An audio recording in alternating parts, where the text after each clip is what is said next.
नमस्कार, मैं हूं आचार्य धनंजय। डेली लाइन के विशेष ज्योतिषी कार्यक्रम एस्ट्रो चक्र में आप सभी दर्शकों का स्वागत है।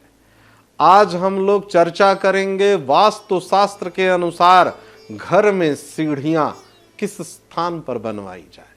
सीढ़ियों को लेकर के घर में सदैव एक भ्रम की स्थिति रहती है और वो जातक जो भवन का निर्माण कर रहे हैं उनके लिए यह भ्रम बना रहता है और मुझसे पूछते भी हैं कि आचार्य जी, वास्तु शास्त्र के अनुसार सटीक स्थान कहां पर है, सीढ़ियों का निर्माण कैसे कराएं, उसमें संख्या को लेकर के भी सदैव भ्रम रहता है। तो सबसे पहले तो मैं आप सभी दर्शकों को यह बताना चाहता हूं कि सीढ़ी का महत्व क्या है। जीवन में हमने हमेशा से देखा है, प्राचीन काल से साहित्यों में साफ साफ स्पष्ट रूप से अंकित है कि सीढ़ी का अर्थ होता है नीचे से ऊपर की तरफ जाना, उन्नति का कारक है सीढ़ियां। और सीढ़ियों का बड़ा महत्वपूर्ण स्थान होता है, वास्तुशास्त्र में इसका जिक्र भी है। पूर्व दिशा और उत्तर दिशा की तरफ ही आप प्रयास करिए कि सीढ़ियां बने।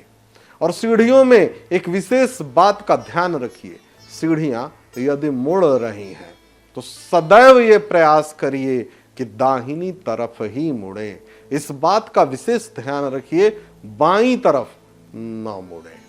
दूसरी एक बात मैं कहूंगा सीढ़ियों की संख्या को लेकर के, देखिए अंक ज्योतिष का भी बड़ा महत्वपूर्ण इसमें योगदान होता है। वर्तमान समय में हम केवल वैदिक ज्योतिष की सहायता और केवल वास्तुशास्त्र की सहायता से ही संपूर्ण लाभ नहीं ले सकते। अंक ज्योतिष भी बड़ा महत्वपूर्ण है, क्योंकि वर्तमान समय में मकान का नंबर और सीढ़ियों की संख्या का नंबर भी बड़ा प्रभाव देता है हमारे ऊपर। प्रत्येक जातक की जन्म तिथि के अनुसार, जन्म कुंडली के अनुसार, जन्मांक, मूलांक और भाग्यांक के अनुसार ही सीढ़ियों की संख्या का निर्णय लीजिए। किसी के लिए 9 अंक शुभ है, किसी के लिए 12 अंक शुभ है, किसी के लिए 18 अंक शुभ है। तो यह निर्णय बड़ा महत्वपूर्ण है, इसको बहुत ही ध्यानपूर्वक करना चाहिए, अन्यथा सीढ़ी बहुत बड़ी दुर्घटना का कारक भी हो जाती है। कई घरों में मैंने देखा, नया नया घर बना और सीढ़ी से गिरने के बाद वो कभी स्वस्थ नहीं हो पाए। ये मैं भयभीत करने के लिए आपको नहीं कह रहा हूं, डराने के लिए नहीं कह रहा हूं। सीढ़ी के साथ अच्छाइयां भी जुड़ी हैं, शुभता भी जुड़ी है और दुर्घटना का कारकत्व भी जुड़ा है। और अलग अलग यह निर्णय है, इसमें आप बिल्कुल इसमें सीमित नहीं होना है कि 9 बता दिया है आचार्य जी ने यही शुभ है तो जबरदस्ती आप अपने घर की सीढ़ी भी 9 ही कर लीजिए। नहीं, किसी किसी के लिए 51 भी शुभ है, किसी किसी के लिए 21 भी शुभ है, किसी किसी के लिए 13 भी शुभ है। इस भ्रम में भी नहीं रहना है कि आचार्य जी 3 को तो बड़ा रहस्यमय देखा जाता है और 13 अंक तो बड़ा जटिल है, ये कैसे निर्णय ले लेना। किसी के लिए राहु भी शुभ है और 4 अंक की शुभता अशुभता के निर्णय में ना जाइए।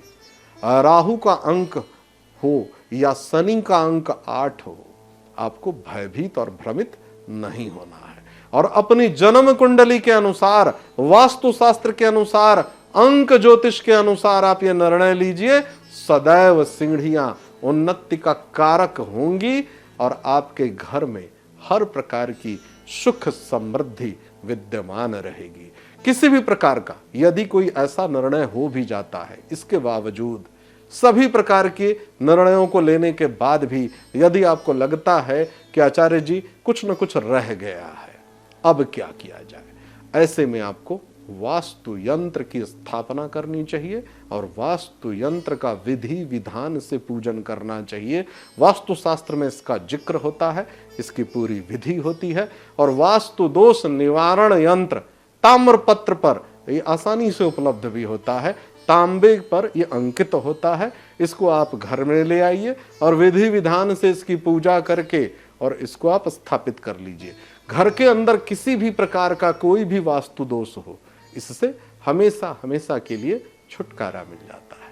आज के कार्यक्रम में बस इतना ही। आप सभी दर्शकों का बहुत बहुत धन्यवाद। नमस्कार।